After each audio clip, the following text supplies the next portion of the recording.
घर के अंदर बिजली के तार जल गए, बोर्ड स्वाहा हो गए, तमाम उपकरण खराब हो गए। इस घर में न तो कोई जलजला आया था, न ही इस घर में किसी ने आग लगाई। बावजूद इसके तबाही ऐसी कि पूरा घर धुआं का धुआं हो गया। यह हालत सिर्फ एक घर की नहीं बल्कि मोहल्ले के 10-12 मकानों की तस्वीर कुछ ऐसी ही है। खबर सवाई माधोपुर जिले से आई, जहां बुधवार को तेज बारिश हो रही थी। लोग बारिश और ठंड से बचने के लिए अपने घरों में दुबके हुए थे। कोई रजाई में बैठकर टीवी देख रहा था तो कोई मोबाइल फोन चला रहा था। लेकिन अचानक आसमान में ऐसी बिजली कड़की कि एक पल में ही अंधेरा छा गया।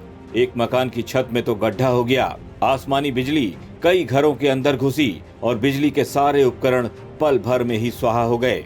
सब कुछ इतनी तेजी में हुआ कि किसी को कुछ भी समझ में नहीं आया कि आखिर ये हो क्या रहा है। अचानक बिजली गिरी और बिजली गिरने से मेरे ऊपर जो होल था उसके अंदर एक खड्डा हो गया होल के अंदर, और जो वायरिंग थी केबल की वो पूरी उधड़ गई और साथ में बिजली उपकरण थे वो खराब हो गए पूरे, कोई काम नहीं कर रहा है ठीक से। कितने घरों में नुकसान हुआ है? आसपास के 10-12 घरों में करीब नुकसान हुआ है। किसी की एलईडी गई है, किसी का मोबाइल गया है, किसी के इन्वर्टर गए हैं। तो इस संबंध में हम यहाँ थाने पे आए हैं और उनकी रिपोर्ट लिखवाई है।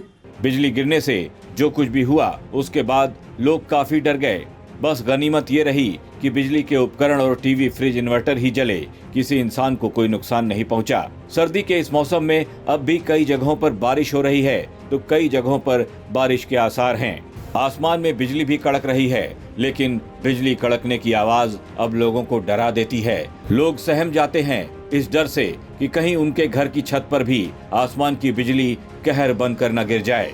राजस्थान तक के लिए सवाई माधोपुर से सुनील जोशी की रिपोर्ट।